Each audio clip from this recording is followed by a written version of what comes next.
Hey everyone, I can't believe it's already week 7 of term 2. How mind-blowing is that? 2020 has gone so quickly, even though we've been stuck in this isolation. How cool is that? Alrighty, thank you guys so much for your submissions so far. We've been so excited to receive them. Some of them have been so creative, super awesome. We're seeing some awesome photos and some videos of you guys completing these challenges, so please keep them up. It's so cool to see how you guys are going during this time.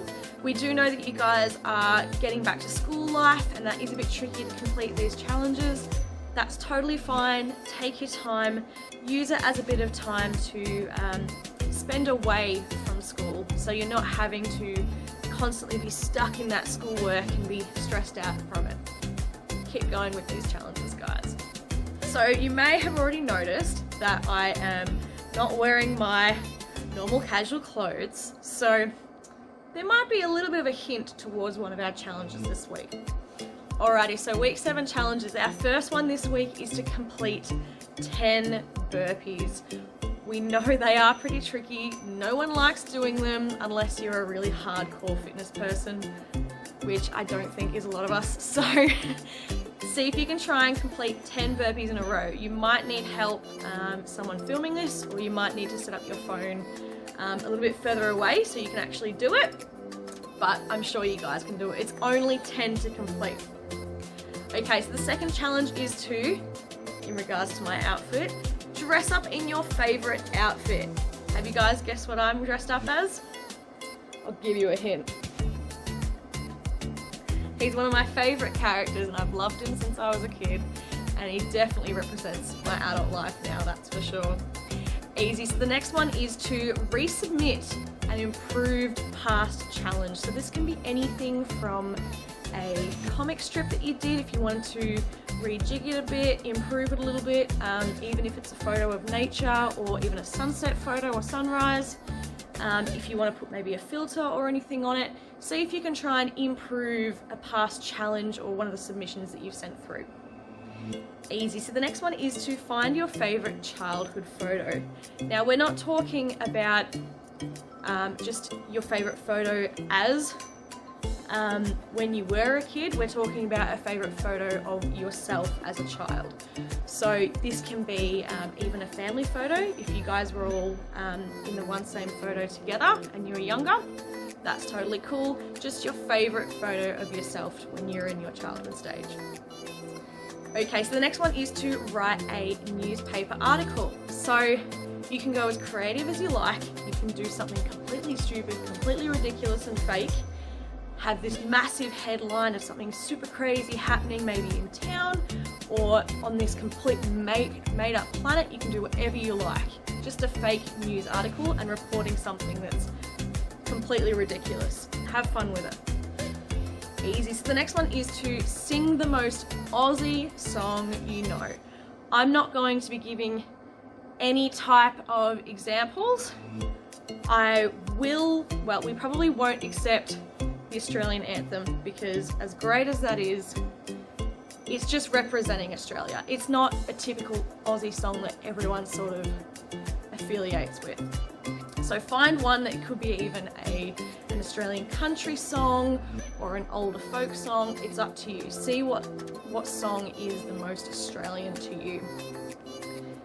Easy. So create a time capsule to open in 1 year's time. So we will send out a reminder on the 5th of June 2021, and we want you guys to put some memories, even if you've got a few like little journal notes or memories of what happened this time in this year. So create this little capsule, hide it away, even if you mean just putting it under your bed, or you can do something as simple as even burying it in the backyard. You can go to whatever extent you like, but it is to be dug up or opened up again in 1 year's time. So the next one is to sign your name in sign language. I'm going to have to do some hard work this week as well. I don't know sign language very well at all, but as long as you can sign out every letter of your first name, that would be perfect. If you guys want to do your last name as well, awesome. That could get you a bonus point. Okay, so the next one is to do the 500 meters from home challenge. Now you guys are probably thinking, what are you talking about? So basically I want you guys to go to Google Maps, even a physical map if you do, that's really cool. And I want you to mark out a circle around where you live and exactly 500 meters. 500 meters directly from your house, whether it's north, east, south or west. See a spot that you know is along that 500 meter mark, and I want you guys to walk to that spot and take a photo of where you are. And this will show us that you guys are 500 meters away from your home. Just a bit of a cool exercise. Alrighty, so our last challenge for week 7, my goodness, I still can't believe it. It is to make some homemade juggling balls. Now, some people do them a little bit differently. The more typical one is just to use a balloon and some rice. It may be a bit tricky with the rice. You might need a pen or even a funnel to hold the balloon outwards so that you can put some rice in it. But they make some pretty cool juggling balls, and I want you guys to learn how to juggle, whether or not you have 2 to start off with. It's been a little while since I've juggled, I'll have to practice that one as well. Or you can get up to 3 to 4 juggling balls, see how well you can go and see how long you can go for. Alrighty guys, don't forget to take a photo or a video of you guys completing these challenges. We really like to see how you guys go with this. And don't forget though that you can still achieve extra points for some of these challenges. So for instance, the week that's just been, some of you guys have been sending in a sunset photo each night. That's awesome, you get a point per photo. So don't forget, you can get extra points depending on what the challenge is and how you can get those extra points. And also, I want you guys to remember that even though we are kind of stuck in this isolation, feel free to reach out to friends and family that you don't always get to see. Some of you guys are going to school, which is really cool, but just check in with people, even if it's a relative that you don't always get to talk to. It's really cool during this time. And just to let them know that they feel like they're being thought about, it's just a really cool thing. Easy. So I'm going to pass on to Matt really quickly. He's going to share an awesome message with us. Hope you guys enjoy these challenges for this week. See you next week. Hi everyone. Just like Katie said, we've really enjoyed the submissions this week. They've been really awesome to see what you've all done. We really looked forward to some of your submissions this week, and we were really astounded by what you put forward. So congratulations on all you've done. Get those submissions done in for this week. There's some really good challenges. We are excited to see what you can do with those challenges this week. That being said, it's my time to talk. Yay. So, how badly or how much do you ever search at home when you've lost the remote?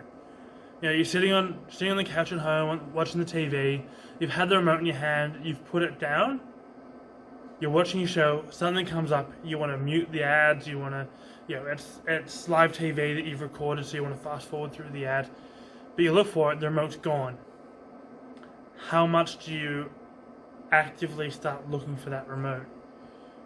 Everyone in the family joins in. You know where you had it, but it's now gone. So everyone starts looking for that remote. It's something that I grew up doing. It's something that I still do today at home. If our remote ever happened to vanish, we spend some time and try to find it, because it's a remote. It controls the TV. It controls, as bad as it is to say, that it actually controls a form of entertainment for us. And so that's something we like, so we want to find it as soon as it goes missing. Or how many of you with pets have ever had to search for them when they escape? The dog gets out the gate, dog gets out the front door, the cat goes missing. You jump on your bikes, you might jump in the car with mum and dad, and you start searching around the town trying to find your lost or the dog that's escaped. I know growing up, mum and dad's, our dog Holly used to escape all the time, and it might take half an hour for us to realise she was gone. But once we realised she wasn't there, it was, alright, all hands on deck, we need to go and find Holly, we need to go and find our dog. And we put a lot of effort in, and we actively search for our missing pets, for the remote, right? Because we search for our pets because we love them. What would it look like, or what does it look like if you're searching for something that you don't care about? If you have no love for something, if you have no passion for something, you don't care about something, but you get asked to search for it. You might be at school and a teacher asks you to help find something in a storeroom.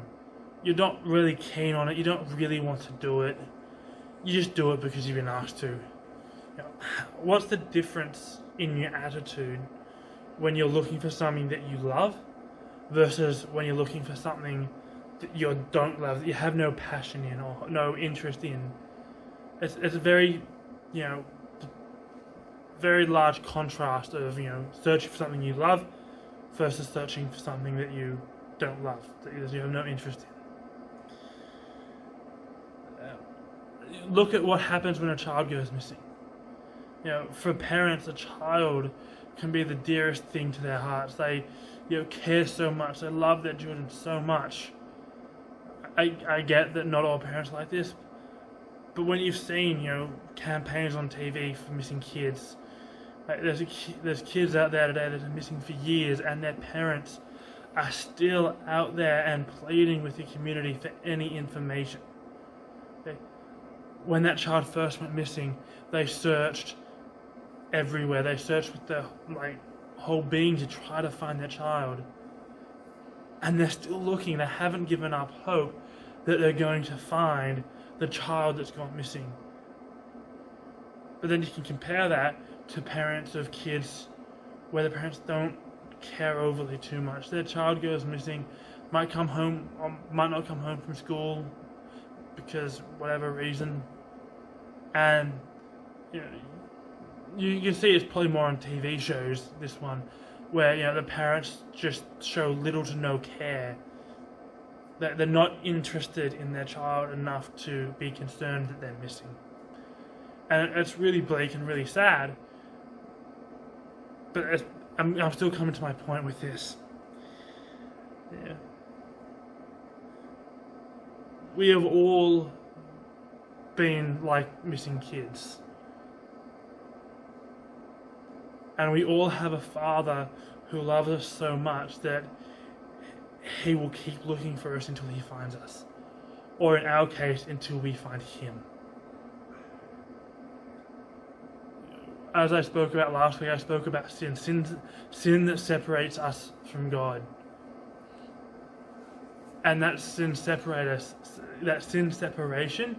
makes it as if we're a missing child. God loves us. He created us. The Bible says He knitted us in our mother's wombs. He loves us so much. He says that not a single child is ever born an accident. Every single child, every single person was born with a purpose. They have a purpose in their life through God. But when we are born into sinful lives. And though God made us, we are born missing from Him. Okay? We are born into a life with sin separation from God. We are a missing child in God's family. And I want to read you a story that Jesus shared 2,000 years ago from the book of Luke. And it's the story about a prodigal son. It's a father and his two sons, and one son goes missing. Not in the conventional sense, where the father didn't know where he was, but he was separated from the Father like we are separated from God. So it's Luke chapter 15, verse 11. A man had two sons. The younger son told his father, "I want my share of your estate now before you die." So his father agreed to divide his wealth between his sons. A few days later, the younger son packed all his belongings and moved to a distant land, and there he wasted all his money in wild living. About the time his money ran out, a great famine swept over the land, and he began to starve. He persuaded the local farmer to hire him, and the man sent him into his fields to feed the pigs. The young man became hungry, so hungry that even the pods he was feeding the pigs looked good to him, but no one gave him anything.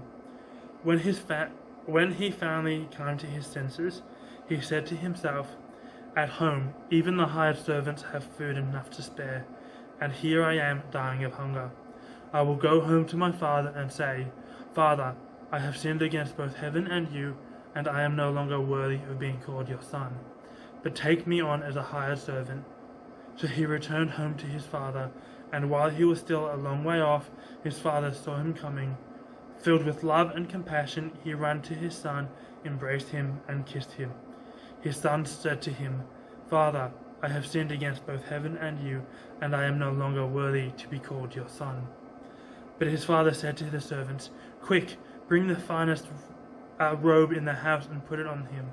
Get a ring for his finger and sandals for his feet, and kill the calf that has been fattened.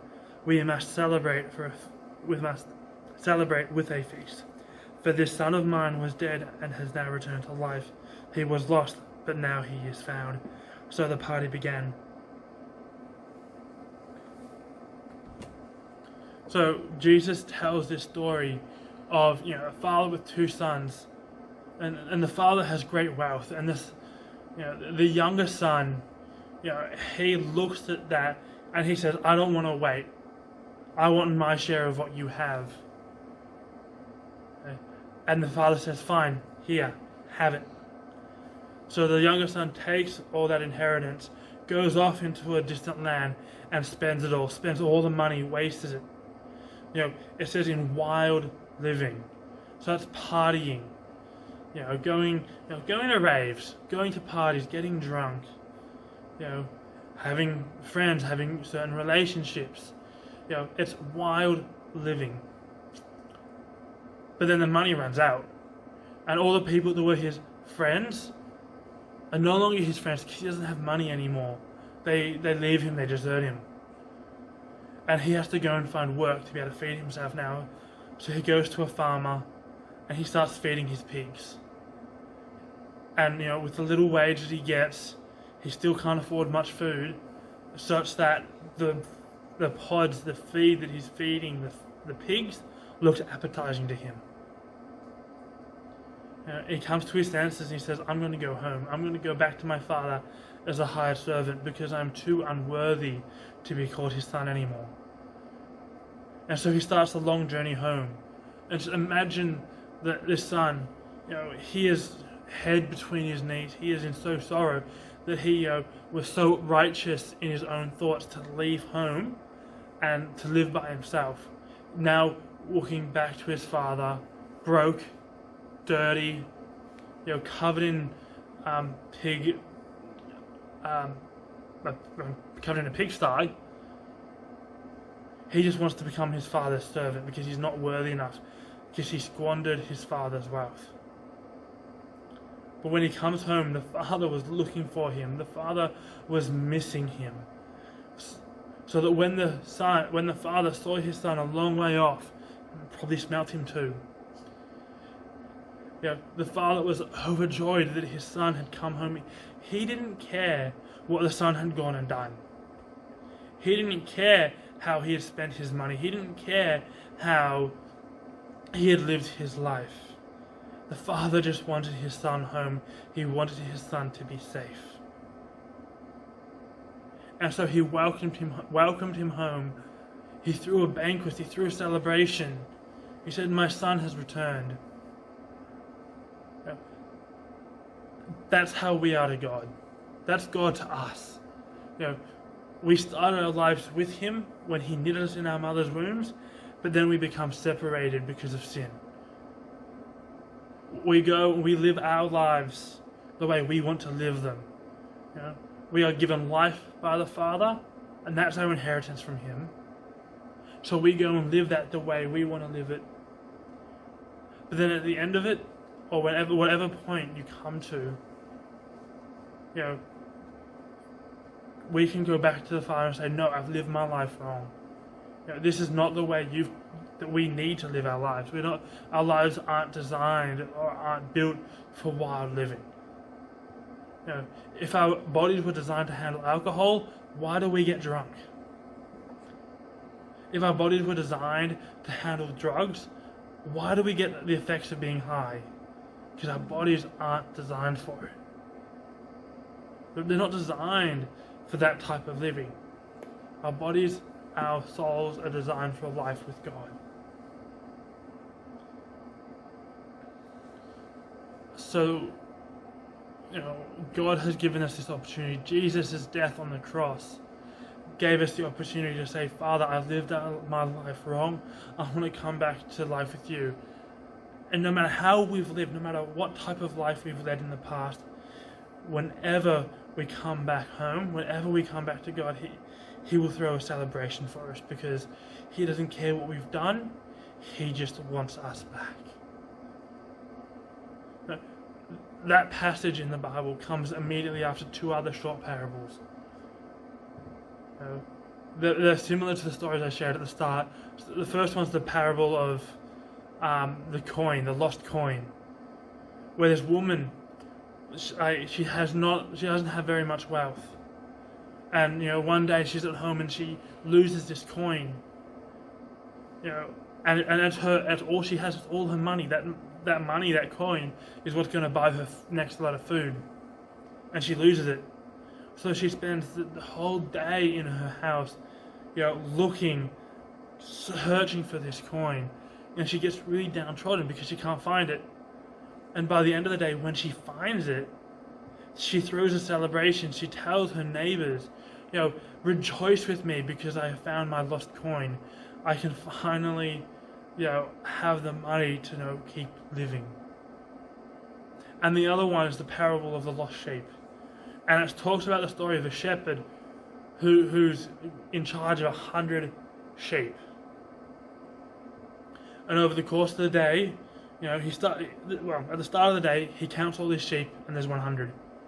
Middle of the day, there's still 100 sheep, but in the evening, there's only 99. There's only 99 sheep left in his flock. One has gone missing. Now, some people might think, okay, fine, that's one sheep, let it go. The fox might have gotten it. But this shepherd cares for all of his sheep. So he leaves the 99 somewhere safe, and he goes and searches for that one lost sheep. He will leave the 99 who are safe to find the one who is missing. And when he finds the one that's missing, he throws it over his shoulders and he carries it back to the rest of the flock. And when he gets to the flock, he says to the other shepherds and says to everyone, let's celebrate because I found the missing sheep. We are back to our 100. We are full and we are whole again. Again, that's the same with our lives. Jesus will leave the 99 to come and save the one who's missing. And that's us. That's us when we live a life separated from God. So just think about that. How much do you search for,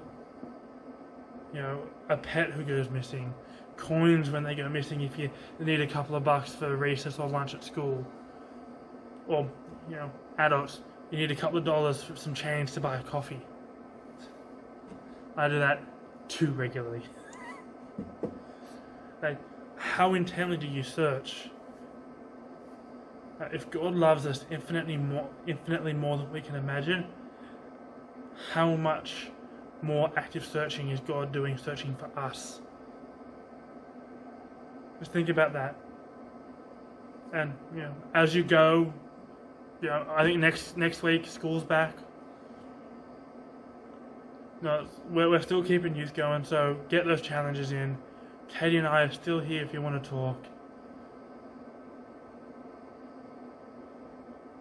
But just remember this. God is searching for you.